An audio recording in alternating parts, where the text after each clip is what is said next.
The ceremony, graduating, moving on to the next chapter of our lives. And I know that can be a little intimidating for some people. I think the most common thing I've heard this week from our graduating class is apprehension about what comes next. How do I give me free coffee if I show them my cool name tag? What do I do if and when the muse finally speaks to me? And I'm not up here to say that I have the answers to these questions. I'm up here to say that I found a time machine. And now, here to comment on just what to do with all the voices in your head, fresh from the 15th century, please welcome Joan of Arc.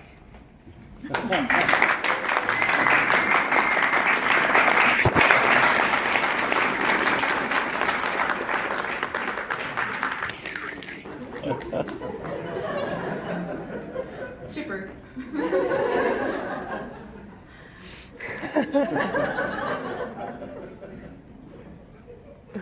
Bonjour. Joan, thank you so much for being here today. I understand it's quite the trip. You helped lead the French to victory over the English in Shakespeare's play King Henry VI, Part 1, which is pretty significant. Would you say that writing and literature were a big part of your life? When I first began to see visions for the future of France, the voices in my head were so clear, but only I could hear them, only I believed them. I had to discover a way to tell my story so that the rest of France would believe it too. That's incredible. And would you say any words of wisdom to our graduates here tonight? If you are so lucky as to hear a voice speaking within you, it is your responsibility to share it.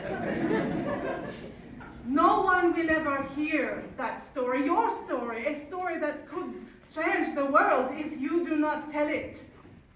So tell it, no matter what, even if you fear your story might be... How do you say? Burned?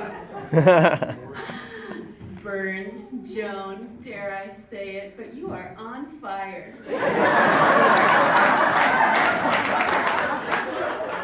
We're not talking about that part of your story. Okay, Joan of Arc, everybody!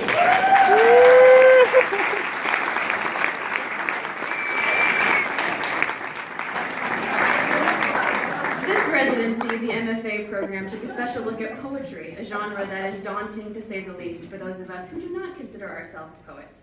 We heard from Natasha Trethewey and from Molly Peacock. And now for a few parting words on the art of poetry, please welcome Billy Silver Quill Walker.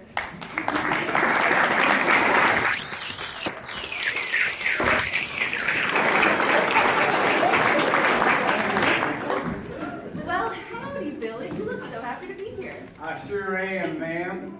I don't often get the opportunity to discuss poetry with like-minded folks, or with the responsibilities that come with the ranch. I can imagine. So being a cowboy, how did you get interested in poetry? Well, I suppose poetry ain't much different from ranching. With poems, I find you need to keep a firm grip. Poems can spook you fierce if you don't know how to approach in the right way. That is really beautiful. Do you have any goals for your own writing? Yes, ma'am. I'd like to be named the United States Poet Laureate. The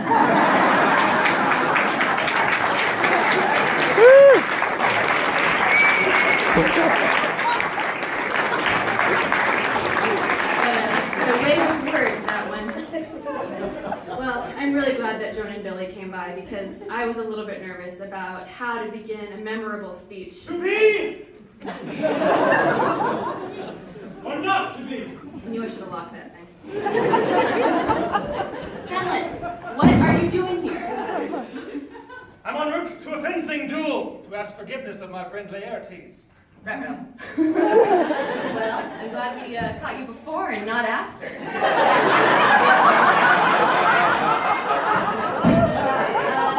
Hamlet, this is kind of like a writing thing. It's not like a swordy thing.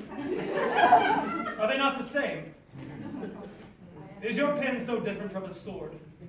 Do the precision of choice, the courage of execution, the endurance to push through defeats not apply equally to both?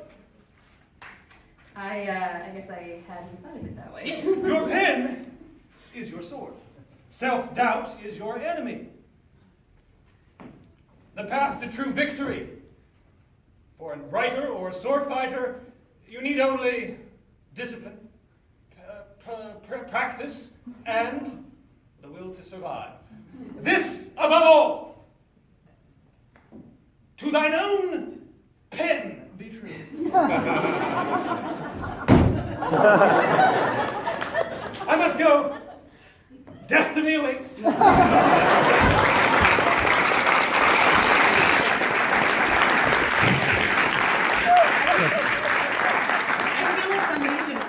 But what's the worst that could happen, right?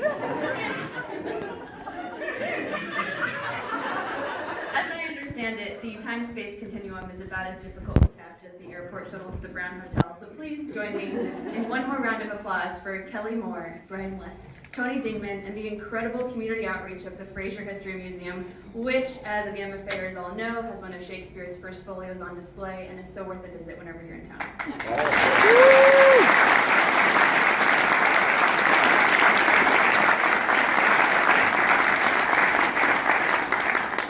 Machine sure would be nice, right? You're never going to feel like you have enough time. You don't get to stay in this program forever. You'll never get to read all the books that you want to. You're always going to be fighting for one more hour to work on your manuscript.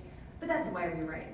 We write because our characters, our stories, our poems live on past us, finally beating time at its own game. So listen to the voices in your head and be enthusiastic about the power that you have to turn some ink into an emotion and keep fighting the good fight. And thank you for letting me fight a little bit of it with you.